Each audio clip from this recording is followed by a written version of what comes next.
So one of the first, I think the first, I'm not aware of any studies that predate this, but the first study that I'm aware of where THC is given to a human came from Manuel Guzman, who's an excellent cancer researcher in Spain. And this was back in 2006. And this was a pilot study in patients who had terminal brain tumours. They had failed all standard therapy, so they were really in the terminal phase of their disease, and they had recurrent malignant primary brain tumours, tumours that just keep coming back, and there was nothing else that was going to work with these patients. There is no control group, and it was an observational pilot clinical data to really assess the feasibility. And what they did in this study, which was, you know, a fantastic thing to do, was they did intratumoral delivery of THC because they wanted to avoid the psychotropic effects of THC, and being cognizant of the fact that you need quite high concentrations of cannabinoids to get an anti-tumor effect. They delivered the THC straight to the site using a catheter straight to the brain tumor. And they found that they were able to do this safely and without inducing any psychoactive effects in the patients with their intratumoral delivery. So the THC remained fairly localized to the tumor. So after the beginning of administration of THC, the median survival of the patients was 24 weeks. So that's how long they lived after the initial startment of treatment. And for at least 2 of the patients, they lived a lot longer than was expected, than would have been prognosed for them, and they lived about a year.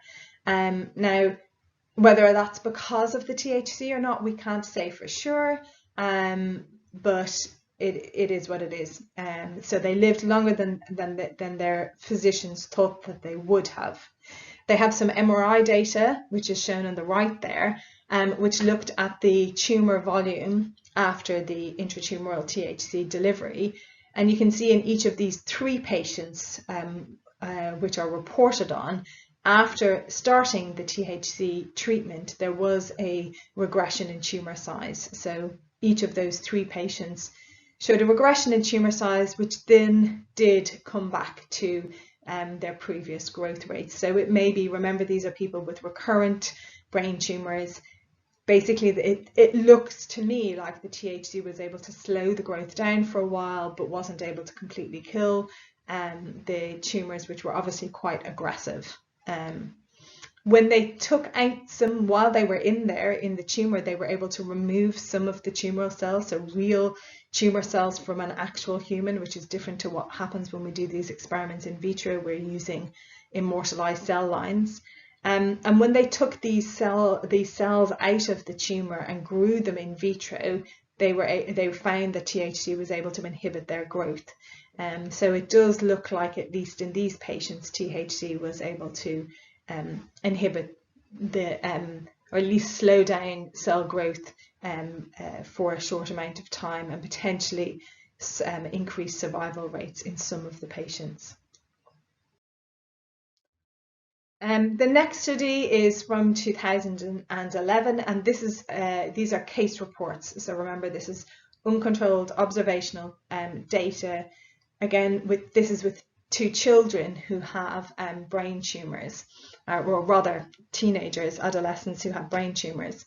And they did show that these particular 2 children showed a regression of their tumours over a three-year period, which was unexpected. And one of the common features for both of the patients was that they had begun to consume cannabis. So this is in their teenage years. So one patient started using cannabis from 14 to 17, and the other from 14 to 19. This is can be a typical age for people to start using cannabis recreationally. We don't know exactly why they began, whether it was a combination of recreational purposes or whether they were hoping for a medical benefit. But this report speculates that possibly the reason that these patients saw a regression of their tumours over this time, which was not expected, was because of their cannabis use. This is another case report, published case report. Now, I guess I probably should say here that there are lots of other reports out there in the media, but these aren't published. So the only data that I can report to you are things where we have, hard facts on, in case reports that are published in the literature that we can access. But there are other stories out there. These are not the only stories. But these are the published stories, so it is what we have. And this was, again, a teenage patient who had an aggressive form of leukemia. They had failed on all other therapies, and so they were in palliative care and were terminal. And the family began administering cannabinoid extracts, and I think this was, again, primarily for symptom relief at end of life stage, trying to make the patient as comfortable as possible, but possibly also with the hope that they might have some impact on their disease progression. And they gave this patient cannabis extracts for 78 days, and they really monitored the patient over this time, the physician did, and they looked at a measure of disease outcome in the patient, which was their blast cell number. And they found that whilst the patient was on the cannabinoid extract, which was a cannabis oil, that they had a reduction in this blast cell number over time, which they, at least the researchers who published this paper, suggested was because of the cannabis use, and was an indicator that they had at least slowed things down. The patient also had a decreased need for morphine for pain relief. They had an increase in euphoria symptoms, so feeling better, but also some issues with memory, and they had an increase in alertness. So there was some side effects associated, but in general, the gist of this publication was that the patient was doing better and potentially live for longer, and seemed to be having some positive impact, at least on blast cell number over the time and the duration of the cannabis treatment. So then we come to our first randomized control trial, which is really our gold standard of clinical trial evidence that these things weren't just by chance. With every case report and case series, you have to wonder about all the other confounding elements, and often at end of life, when people have failed on other treatments, people will start multiple things. So for example, they may have started a ketogenic diet, or they may have altered their diet in another way. And so it's often very hard retrospectively to dissect whether or not a positive outcome has been because of the cannabinoid treatment, or because of other elements that may have been changed in the lifestyle of the patient during the same time course.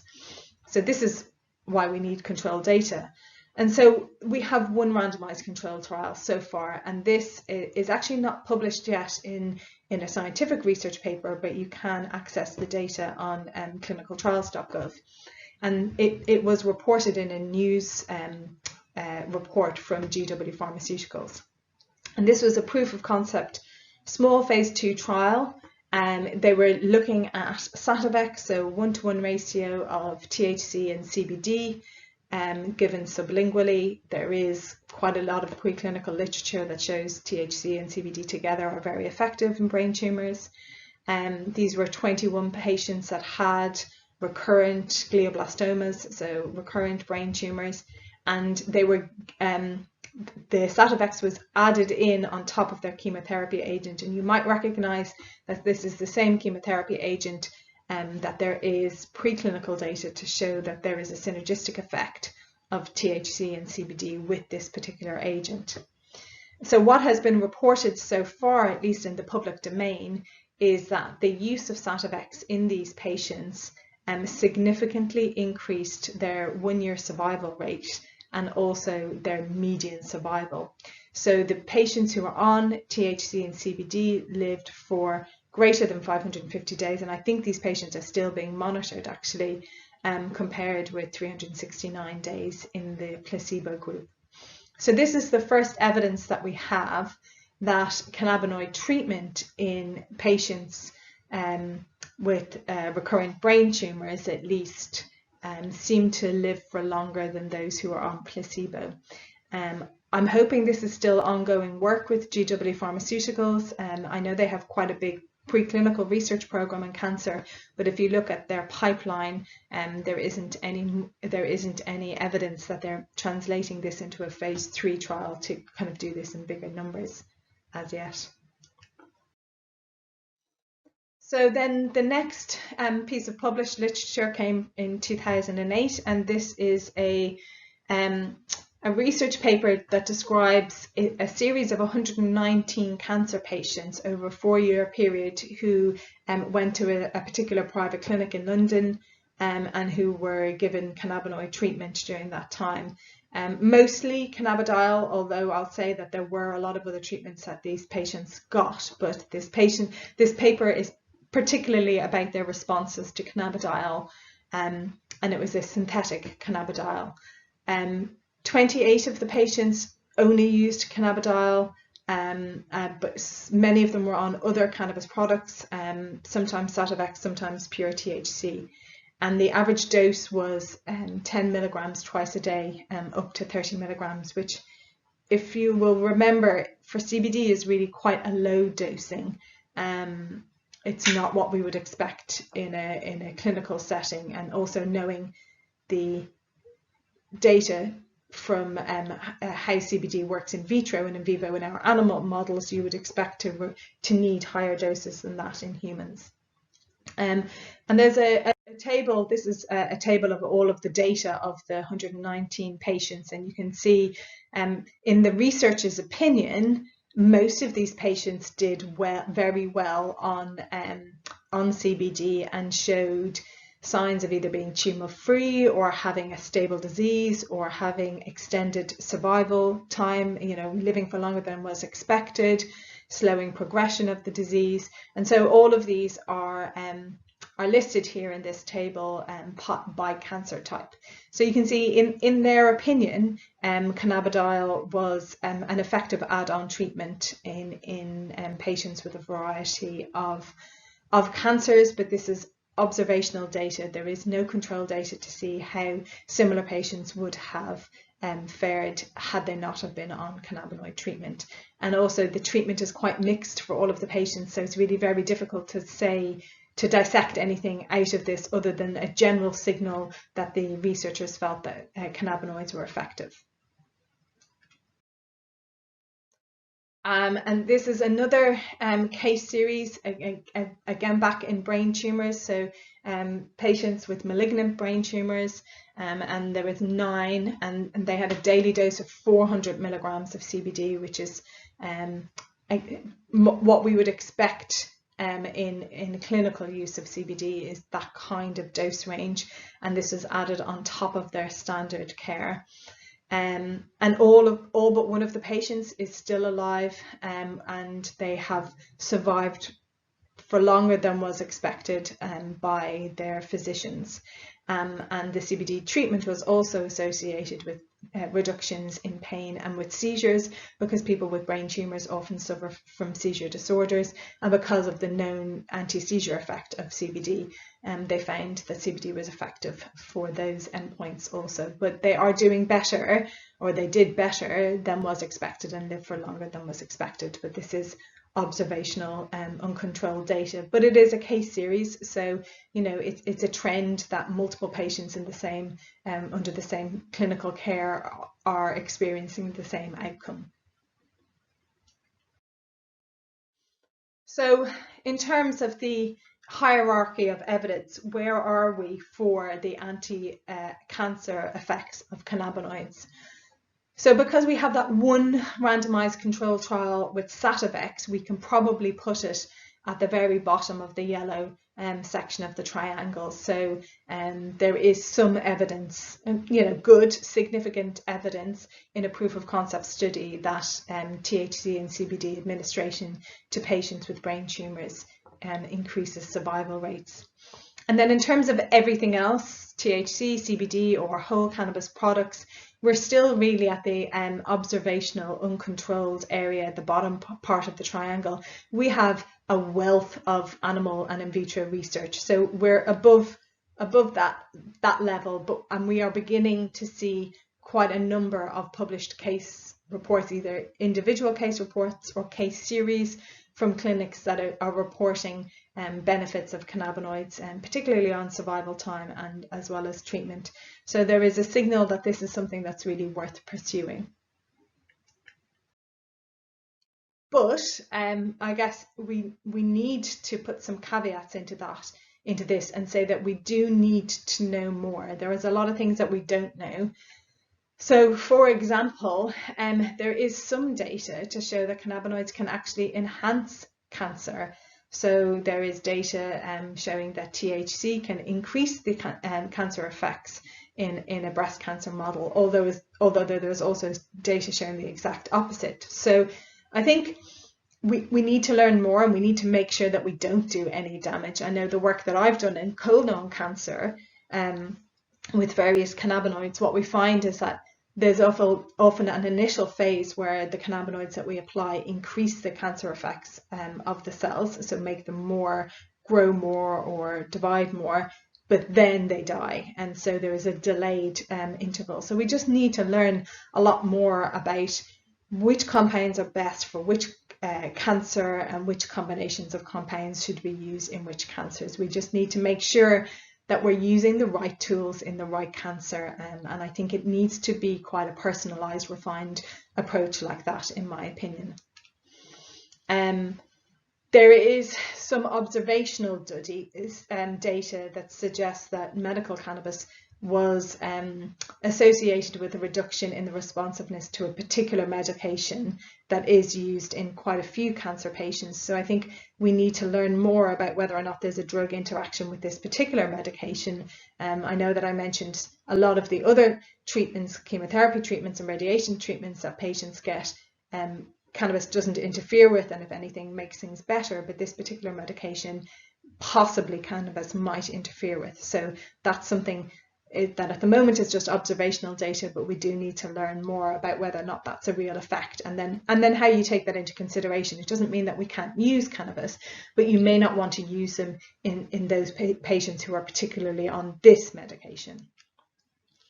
And we need to be cautious about people using cannabinoids and cannabis-based therapies without telling their physician, and I think especially this does happen in the cancer setting, where people feel that they're not able to talk to their physician about their use of cannabinoids, and it can have a significant impact on other things. So this is a case report of a girl who had metastatic cancer who started taking cannabidiol, and it had a significant drug interaction with her methadone, and something like that can be really dangerous for a patient. So I think it is really important that we do this properly. If we're going to use medical cannabis and cannabinoids in cancer patients, it really should be under physician care. I think that's really important, that we monitor these kind of things. They can't know what's going on if they don't know what treatments you're taking, or similarly anything that you're doing, diet changes, lifestyle changes, need to be reported to your physician.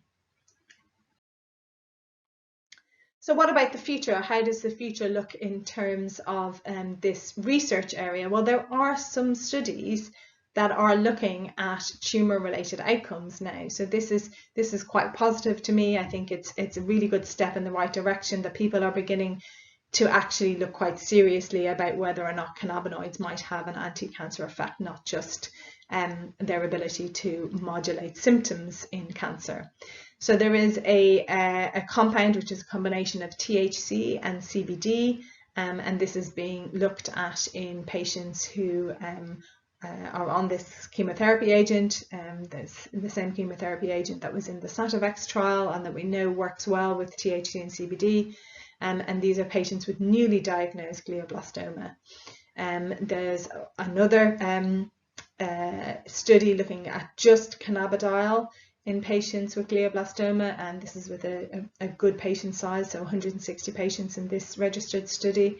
And there's another study looking at CBD in the form of Epidiolex in patients with prostate cancer, and this is a small proof of concept study with 18 patients. So this is something, it's good to see that this is an active research area, and I think that the more that we gather this randomized control data on top of the observational data and really recording that uncontrolled data well, I think we will hopefully begin to see that this is a potential exciting area of therapeutics in cancer.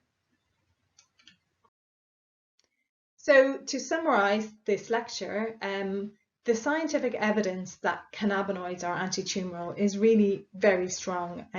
There is an awful lot of research in this area, and it has been well demonstrated that multiple cannabinoid compounds, whether they're endogenous, synthetic, or plant-derived, whether they're pure compounds or combinations of plant-derived compounds, they're anti-tumoral across almost every cancer type that has been tested.